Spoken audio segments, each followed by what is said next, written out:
अस्सलाम वालेकुम students, welcome to class 10। Direct हम मूव करते हैं अपने टॉपिक की तरफ, जो कि है सिंपल हार्मोनिक मोशन।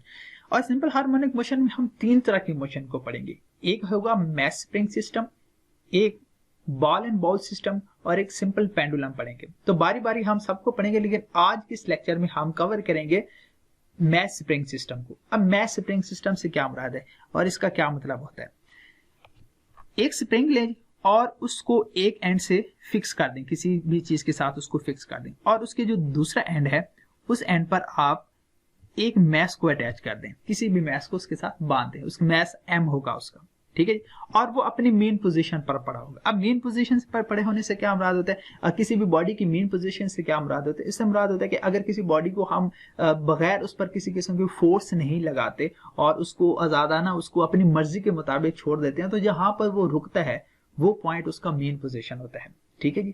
तो क्योंकि अब इस मैस के साथ हम इस स्प्रिंग के साथ हमने मैस अटैच कर दिया और इसको हमने पड़े रहने दिया, तो जहां पर ये पड़ा रहेगा वो उसकी मेन पोजीशन होगी। हम क्या करते हैं, इसके ऊपर एक लगाते हैं जी फोर्स लगाकर इसको धकेल देते हैं दूसरी तरफ, इस डायरेक्शन में, ठीक है जी। और इस डायरेक्शन में जब हम इस पर फोर्स लगाएंगे, जाहिर सी बात है ये मूव करके अपनी किसी नई पोजीशन पर आ जाएगा और इस स्प्रिंग के अंदर एक खिंचाव सा पैदा हो जाएगा, ठीक है। थोड़ा सा प्रैक्टिकली इन चीजों को आप सोचें तो समझना ज्यादा आसान हो जाएगा। तो यानी इस पोजीशन को मैंने ओ का नाम दिया, तो नई पोजीशन ए पर अब आ गया, ठीक है। अब यहां से इस पोजीशन से मैं इस पोजीशन को बार बार मेन पोजीशन कहूंगा, जो इसकी ओरिजिनल पोजीशन थी उसको मैं मेन पोजीशन कहूंगा। तो मेन पोजीशन से ये राइट साइड पर आ गया है, एक नई पोजीशन पर आ गया, तो इसने कुछ ना कुछ बीच में डिस्टेंस तो कवर किया होगा, ठीक है जी। तो अब वो कितने सेंटीमीटर डिस्टेंस कवर किया है तो हम एग्जैक्ट नंबर हम नहीं काउंट कर रहे, तो हम कहेंगे जनरल कोई डिस्टेंस कवर किया, हम उसको एक्स का नाम दे देते हैं, ठीक है जी। तो फर्ज करें इसने कोई डिस्टेंस एक्स कवर किया, मैथ में जैसे आप टर्म इस्तेमाल करते रहते हैं।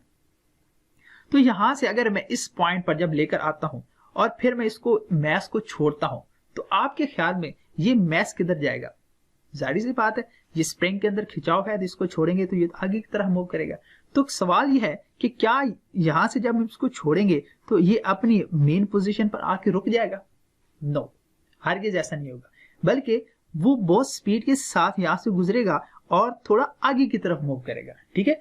यानी अपनी मेन पोजीशन से थोड़ी दूसरी तरफ चला जाएगा और वहां पर स्प्रिंग को थोड़ा सा कंप्रेस कर देगा, उसको दबा देगा, ठीक है जी।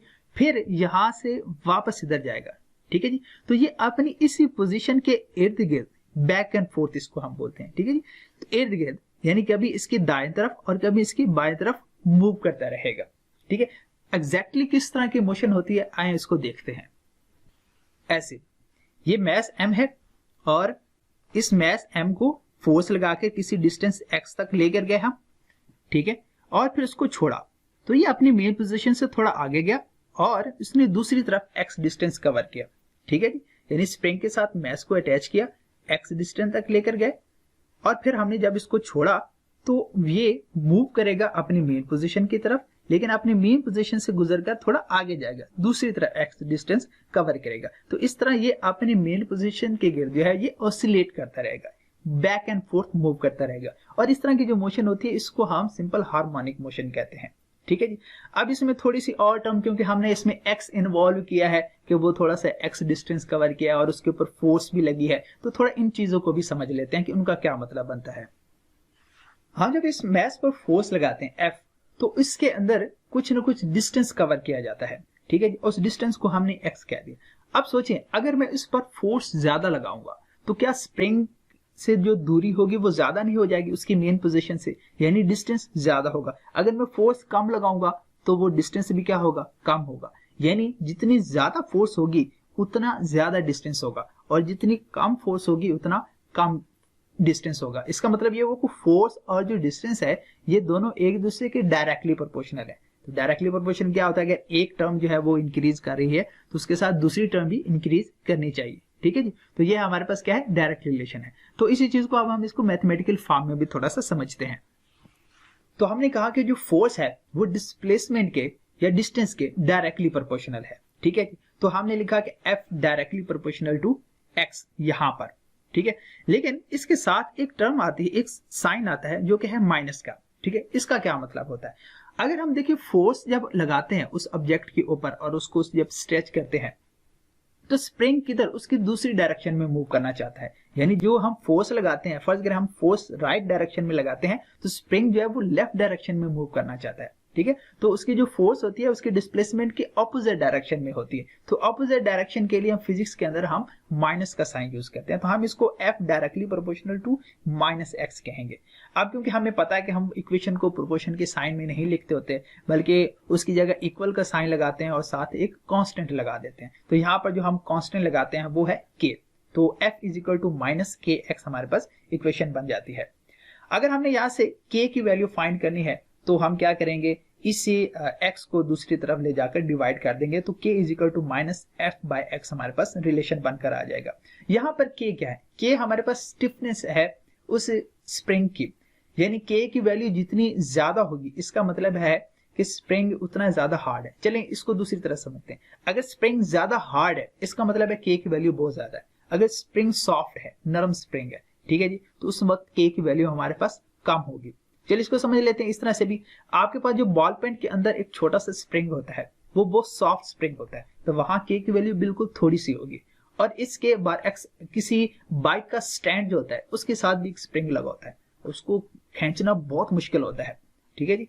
तो वहां उस वक्त जो उसकी वैल्यू होगी वो बहुत ज्यादा होगी, यानी उस वक्त k की वैल्यू बहुत ज्यादा होगी। तो ये होती है स्टिफनेस होती है किसी भी स्प्रिंग की। तो हम यहाँ पर जो स्प्रिंग यूज कर रहे हैं कि वो कितना ज्यादा हार्ड है वो हमें यहाँ k बताता है। अब यहाँ पर जो ऊपर f मौजूद है, इस f के हमने वैल्यू पुट करनी है, हमने इसको थोड़ा सा सिंप्लीफाई करना है, ठीक है। f किसके इक्वल होता है, ma के इक्वल होता है। चलो देख लेते हैं, f is equal to ma, Newton second law, 9th class याद करें। तो यहाँ पर जो हमारे पास रिलेशन था k is equal to minus F by x, तो यहाँ पर जो f की जगह हम ma पुट कर देंगे, ठीक है जी। तो हमारे पास relation k is equal to minus ma divided by x बन जाएगा। अब हमने क्योंकि a की वैल्यू फाइंड करनी है, यहाँ a जो है ये एक्सेलरेशन है। देखिए अगर वो स्प्रिंग और मैस मूव कर रहे हैं तो किसी न किसी वेलोसिटी से मूव कर रहे होंगे, तो वेलोसिटी चेंज हो रही है हर दफा। तो वेलोसिटी जब चेंज होती है तो उसके अंदर एक्सेलरेशन प्रोड्यूस होता है ना, तो वो कितना एक्सेलरेशन प्रोड्यूस हो रहा है वो भी हमने देखना है। तो वो अगर हमने चेक करनी है तो यहाँ से एक्सेलरेशन की हमने वैल्यू फाइंड करनी होगी। तो इससे एक्सेलरेशन की वैल्यू फाइंड करने के लिए पहले x को दूसरी तरफ मल्टीप्लाई करेंगे, फिर m को दूसरी तरफ ले जाकर डिवाइड कर देंगे। तो हमने इसको थोड़ा तरतीब से लिखा है, ठीक है जी। तो माइनस k बाय m लिखा है। यहाँ पर k भी कांस्टेंट है, अभी मैंने आपको बताया, ठीक है जी, स्प्रिंग कांस्टेंट इसको बोलते हैं। और m से मुराद क्या है, मैस उस ऑब्जेक्ट का। तो मैस तो चेंज नहीं होता, मैस भी कांस्टेंट ही रहता है। इसका मतलब ये पूरी की पूरी टर्म हमारे पास क्या है, कांस्टेंट है, ठीक है। तो इस पूरे के पूरे कांस्टेंट को अगर देखें, जब प्रोपोर्शन का साइन होता है तो उस वक्त हम कोई ना कोई एक कांस्टेंट लगा देते हैं। तो हमारे पास अगर कांस्टेंट हो तो उसको हटा के वापस प्रोपोर्शन भी लगाया जा सकता है, ठीक है। तो इस यहाँ पर जो हमारे पास कांस्टेंट है माइनस k बाय m, इसकी जगह पर हम क्या लगा देंगे, इसको हटा के एक प्रोपोर्शन का साइन लगा देंगे। यहाँ पर ये क्या चीज शो कर रहा है कि a यानी acceleration directly proportional to minus x. चलो माइनस तो डायरेक्शन को शो कर रहा है ना, तो हम इसको छोड़ें, पहले देखते हैं कि एक्सेलरेशन और डिस्प्लेसमेंट का क्या रिलेशन, डायरेक्ट रिलेशन बन रहा है, ठीक है। यानी जितनी ज्यादा डिस्प्लेसमेंट होगी उतना ज्यादा एक्सेलरेशन होगा, और जितनी कम डिस्प्लेसमेंट होगी उतना कम एक्सेलरेशन इसके अंदर प्रोड्यूस किया जाएगा। तो अभी तक हम जो पढ़ रहे थे वो यहाँ से कि फोर्स इसके x के डायरेक्टली प्रोपोर्शनल है, यानी यहाँ पर इस बुक के ऊपर जो मैंने अंडरलाइन किए हुए हैं ये आपने लाजमी याद करने हैं, और अगर पेपर में क्वेश्चन आता है तो यहाँ आपने ये चीजें लिखनी है इसके अंदर, ठीक है। और ये साथ इसके जो मैंने ये डायग्राम बनाई हुई है, ये डायग्राम आपने भी बनानी है लाजमी। तो यहाँ से आपने ये सारा याद करना है, ये चीजें हमने अभी पढ़ ली हैं। k की वैल्यू फाइंड कर लिए, k हमारे पास क्या है, ये स्प्रिंग कांस्टेंट होता है। और ये डेफिनेशन यानी जितना भी इसको मैंने हाईलाइट किया है, इसको आपने ये डेफिनेशन एज इट इज आपने बुक के ऊपर भी हाईलाइट कर लेनी है। और यहाँ से acceleration directly proportional to minus x, यहाँ तक हम पहुंच गए थे, ठीक है जी। तो यहाँ पर ये नीचे बता रहा है कि जो माइनस है इसका क्या मतलब है, तो वो माइनस का क्या मतलब है मैंने आप लोगों को पहले भी बता दिया है।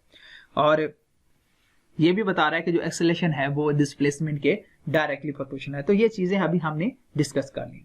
अब एक और टर्म इसमें देखते हैं, अगर इस मैस के ऊपर मैं फोर्स लगाकर उसको खींच रहा हूं, तो मैं फोर्स जब उसके ऊपर लगाता हूं, उसको एक पोजीशन पर लेके जाता हूं, तो क्या उस मैस के अंदर ये टेंडेंसी होती है कि ये वापस अपने मेन पोजीशन की तरफ जाए? बिल्कुल होती है। यानी जो मैंने फोर्स लगाई है वो उस मैस के अंदर स्टोर हो गई है, ठीक है जी। तभी तो वो उस मैस को वापस लेके जाता है। अगर वो स्टोर ना होती, वहीं पर खत्म हो जाती, तो वो मैस कभी भी वापस ना जा सकता। ठीक है जी। तो हमने जो फोर्स लगाई वो फोर्स उस मैस के अंदर स्टोर हो गई। अब क्योंकि वो फोर्स उसके अंदर स्टोर हो गई, इस वजह से हम उसको रिस्टोरिंग फोर्स कहते हैं। ठीक है। अब रिस्टोरिंग क्यों कहते हैं? क्योंकि ये उस मैस को वापस अपनी मेन पोजीशन की तरफ लेकर जाती है। वो फोर्स जो स्टोर हो जाती है वो ऐसी फोर्स होती है जो मैस को वापस अपनी मेन पोजीशन की तरफ लेकर जाती है। ठीक है जी। चल इसको भी समझ लेते हैं कि एग्जैक्टली कैसे होता है ये।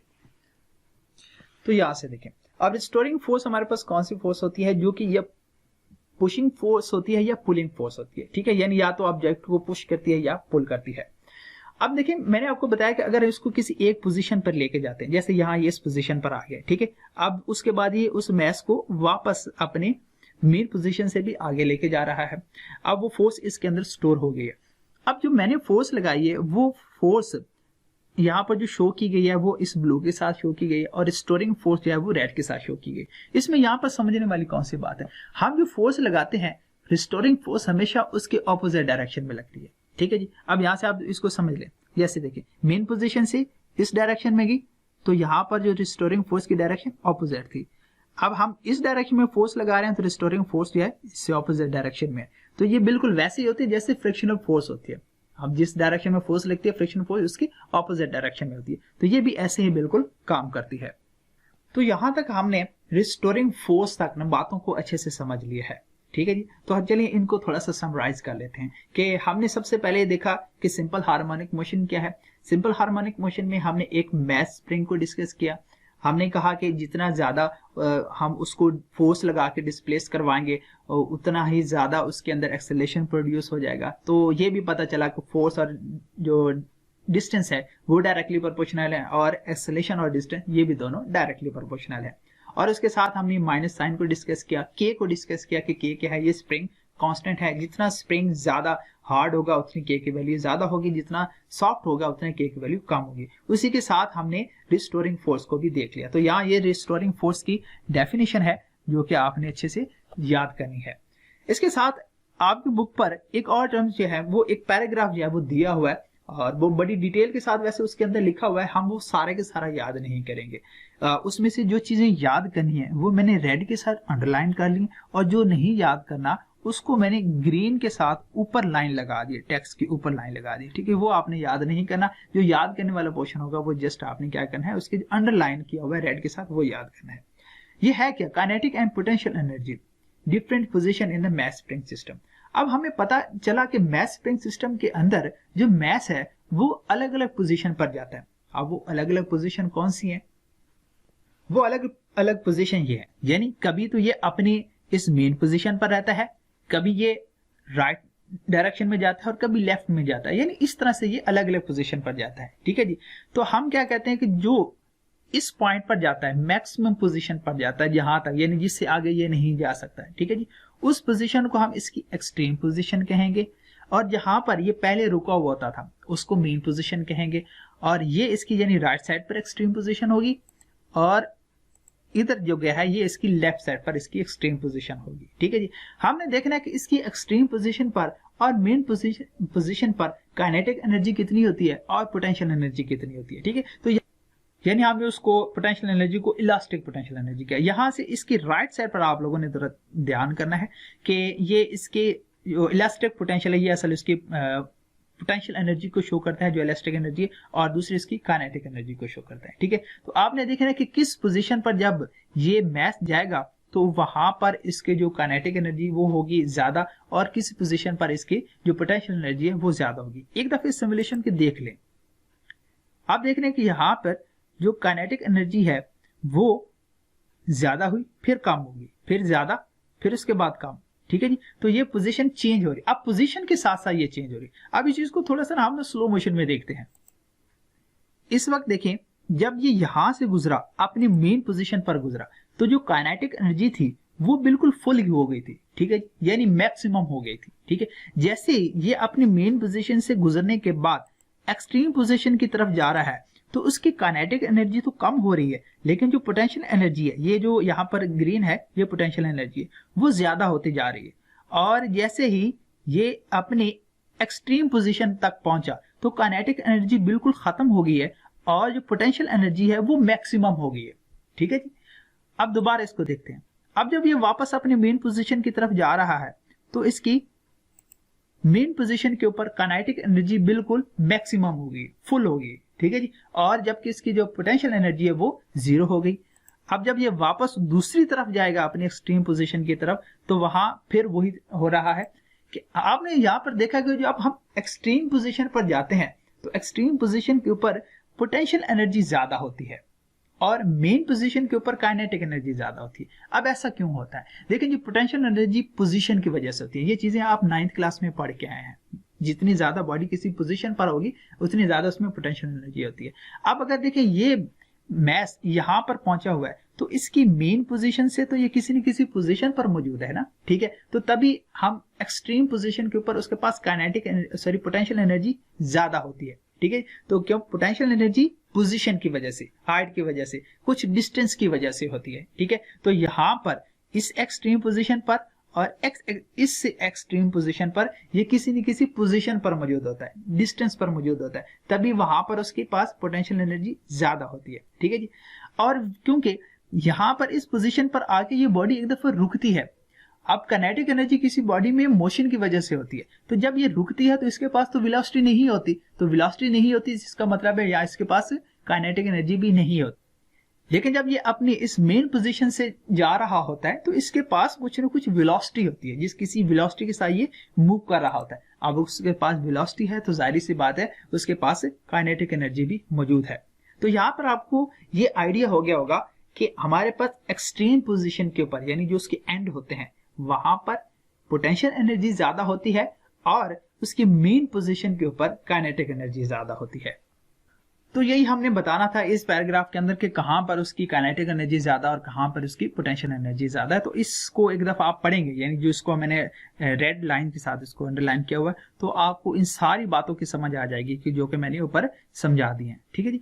तो उसके बाद ये पैराग्राफ वगैरह ये बीच में जो मैंने इसको शो किया है ग्रीन के साथ, ये नहीं करना। उसके बाद लास्ट पे आ जाता है इसका जो time period of the mass spring system, इसका टाइम पीरियड कितना होता है। ठीक है जी। तो टाइम पीरियड का जो हमारे पास जो फॉर्मूला होता है वो T = 2 पाई √m/k के इक्वल होता है। m उस ऑब्जेक्ट का मैस है, k स्प्रिंग कांस्टेंट है और 2 पाई ये भी एक कांस्टेंट टर्म है। तो ये हमारे पास टाइम पीरियड जो इस तरह से आ जाता है सिंपल हार्मोनिक मोशन का। ठीक है, यानी कितना टाइम के अंदर जो है ना वो अपनी एक ऑसिलेशन को कंप्लीट कर लेता है। तो यहां तक हमारा जो मैस स्प्रिंग सिस्टम था वो कंप्लीट हो जाता है और नेक्स्ट लेक्चर से इंशाल्लाह हम इसके बॉल एंड बाउल सिस्टम और सिंपल पेंडुलम को डिस्कस करेंगे।